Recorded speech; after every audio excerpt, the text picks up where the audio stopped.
What are those? Prayer beads. What religion? Islam. Traitor. Pull over. I know exactly what people like you are up to. Ma'am, I'm your driver. I'm taking you home. I haven't done anything wrong. You have a radical symbol hanging in your car. Those are prayer. Let me out of this car, or I'll call the police. What are you going to do? The right thing. Allahu Akbar, Allahu Akbar.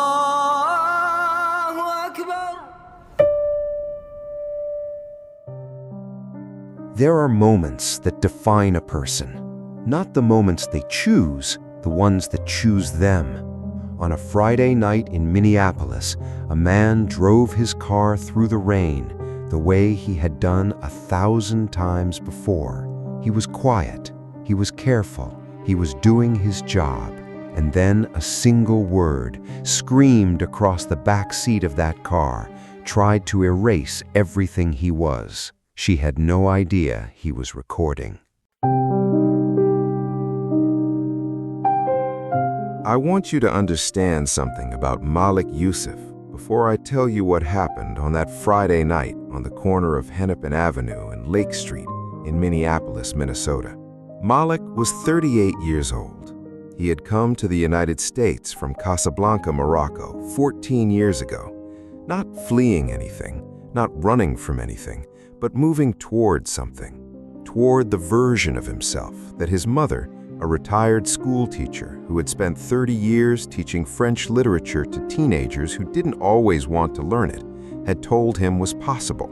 She had pressed a hand to his chest the morning he left and said in Arabic the same thing she always said, "Your worth is not something anyone else can measure."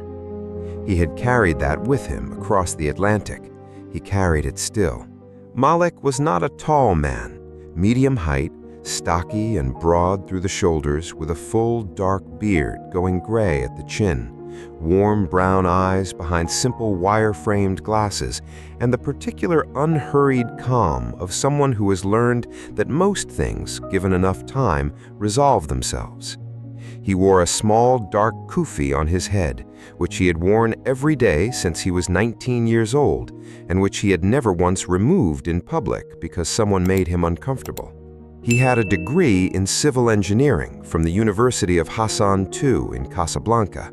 He had spent his first 4 years in Minneapolis working construction, learning English in the evenings at a community center, where a retired school teacher named Barbara, who reminded him in her precise and patient way of his mother, had taught him to speak it the way Americans spoke it, not just correctly, but naturally. He had become a citizen 7 years ago in a ceremony in a federal courthouse downtown, where he had sat in a row of 42 other people from 21 different countries and felt, for the first time in America, completely at home. He drove for Uber because it fit. He was studying part-time for a professional engineering license, late nights, weekends, whenever the coursework allowed. And the flexibility of driving meant he could set his own hours, work when he needed to, stop when he needed to study. He drove a clean, well-maintained 2019 Honda Accord. He kept a small bottle of hand sanitizer in the cup holder, a charging cable in the back seat, and a set of prayer beads, dark wooden misbah, hanging from the rearview mirror, which swayed gently whenever he turned a corner. He had been driving for Uber for 3 years. In 3 years, he had completed 4,217 rides. His rating was 4.97. He had received, over those 3 years, a total of 11 written compliments from passengers. He kept them in a folder on his phone because his mother had asked him to. On the evening of November 14, 1947, he accepted a ride request at 9:47 p.m. The pickup was outside a bar on Hennepin Avenue. The destination was a residential address in the Uptown neighborhood, approximately 12 minutes away. He pulled up to the curb at 9:51 and waited. The woman who got into the back seat of Malik's Honda Accord at 9:53 p.m.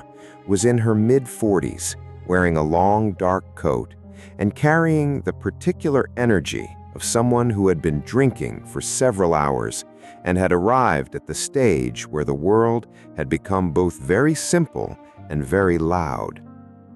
Her name, Malik would later learn, was Diane Creston. She worked in real estate. She had been at a colleague's birthday dinner. She lived 8 blocks from where she had been picked up, which was close enough to walk, but not close enough, apparently, to want to. She got in without looking at him, gave her address to the app, sat back. Malik pulled away from the curb. For the first 2 minutes, the ride was silent. The rain was steady against the windshield. The prayer beads swayed on the mirror. The streets of Minneapolis at 9:53 on a Friday night were quiet in the particular way of a city that has moved its energy indoors. Then Diane Creston looked up at the rearview mirror. She saw the prayer beads first. Then she looked at the kufi. Then she looked at the beard. What happened in the next 30 seconds happened quickly, and it happened loudly, and it happened in a way that Malik Youssef had experienced before. Not exactly like this, not with these words, but with this particular energy, this specific cocktail of fear and alcohol and assumptions that had been building in someone for years before they ever got into his car. "What are those?" she said, pointing at the prayer beads. Malik glanced at the mirror. "Prayer beads," he said. Why do you have those in your car?" "They're mine," he said, keeping his voice even. "They're a religious item." "What religion?" He kept his eyes on the road. "Islam." The silence that followed lasted perhaps 4 seconds. Then Diane Creston said, loudly and without hesitation, the word that Malik had been called before, but that never, in the 14 years since he had arrived in this country with 2 suitcases and his mother's voice in his chest, had failed to land with its full and intended weight. Terrorist. The word filled the car. Malik's hands tightened on the wheel. Just slightly. Just enough that the knuckles went a shade lighter against the leather. "Pull over," she said. "Pull over right now. I'm not riding with a terrorist." "Ma'am," Malik said, his voice completely steady. Not because he wasn't affected, but because he had made a decision long ago that his voice would always be the steadiest thing in the room when moments like this arrived. "I am your driver. I am taking you home. I have done nothing wrong. You have a terrorist symbol hanging in your car. Those are prayer beads. They belong to my faith. Get me out of this car." Her voice was rising now, filling the small space of the Honda Accord with a volume that seemed too large for it. "Get me out now, or I'm calling the police." Malik reached forward, calmly, without a word, and pressed a single button on his phone mount. The small red recording indicator that had been running since the moment Diane Creston got into the car, which Malik activated at the start of every ride, every single ride, for exactly this reason, because in 3 years he had learned that preparation was the only reliable form of protection, was already on. But he pressed the button again, this time to make sure the audio quality was capturing everything clearly. Then he pulled smoothly to the curb, unlocked the doors, and said in the same steady voice he had maintained throughout, "You can exit the vehicle. I hope you get home safely." Diane Creston got out. She slammed the door hard enough that the prayer beads swung wildly on the mirror. She stood on the sidewalk in the rain and shouted one more thing at the back of the car, something that the recording captured with complete clarity, and then she walked away. Malik sat for a moment with both hands on the wheel, the rain steady on the roof of the car, the prayer beads gradually slowing back to stillness. Then he opened the Uber app and reported the incident. Then he opened his phone's voice memo app and listened to the recording once all the way through to make sure it had captured everything he thought it had. It had. He sat for another moment. Then he pulled back into traffic and accepted his next ride. He drove for 2 more hours that night. He said nothing about what had happened to any of his passengers. When he got home at midnight, he made tea, sat at his kitchen table, and called his mother in Casablanca. She answered on the second ring, the way she always did, as if she had been waiting. He told her what had happened. She listened without interrupting, which was not her usual approach to conversation, but which she reserved for the moments when she understood that her son needed to be heard before he needed to be advised. When he finished, she was quiet for a moment. "What are you going to do?" she asked. Malik wrapped both hands around his tea glass. "The right thing," he said. The right thing, as it turned out, was not a lawsuit. It was not a confrontation.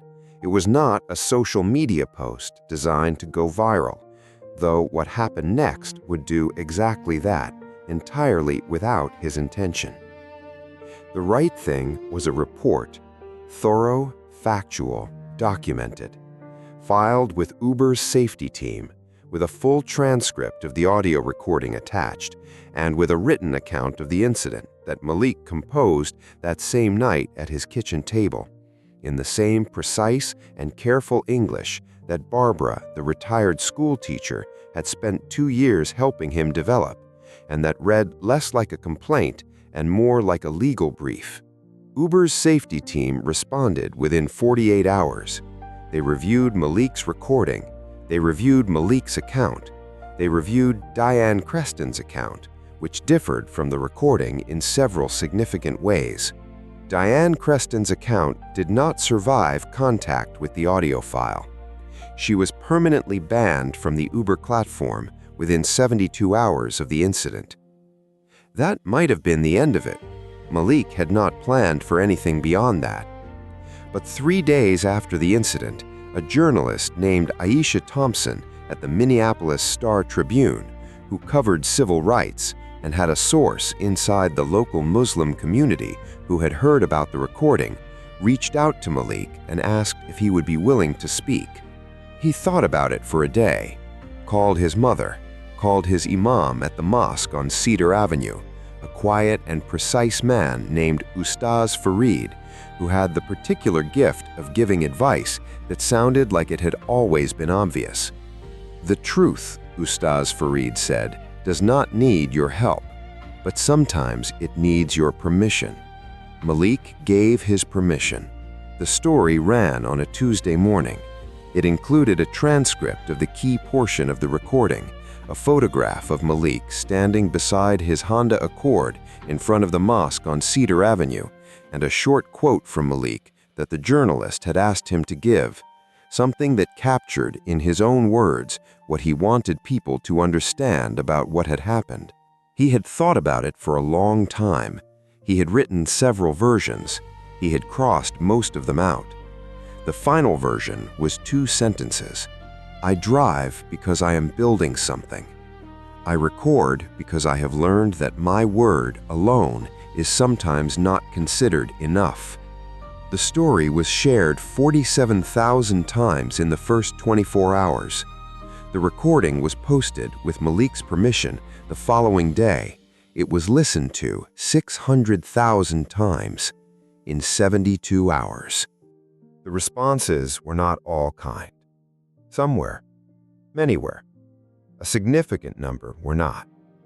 But among the ones that arrived in Malik's inbox through the email address the journalist had included at his request were messages from people who said they had read his words on a Tuesday morning and had, for the first time, understood something they had not understood before. He read every one of them. He responded to as many as he could. 3 weeks after the incident, the Minneapolis City Council, prompted in part by the attention the story had generated, passed a resolution affirming the rights of transportation workers to display religious symbols in their vehicles. The resolution was not legally binding. It did not change any ordinance, but it was read aloud in a council chamber and Malik Youssef was there when it was read, sitting in the third row in his dark kufi, his hands folded in his lap, the same wire-framed glasses on his face. When the session ended and the council members filed out, a woman stopped beside him. She was older, perhaps 70, white-haired and slow-moving, and she had been sitting 2 rows behind him throughout the session. "I'm sorry," she said, simply and directly, without preamble, "for what happened to you and for how long it has been happening." Malik looked at her. "Thank you," he said. She nodded and moved on. That evening, Malik drove his route as usual. Clean car, charging cable in the back, hand sanitizer in the cup holder, prayer beads on the mirror, swaying gently on every turn. At 11:43 p.m., he accepted his last ride of the night.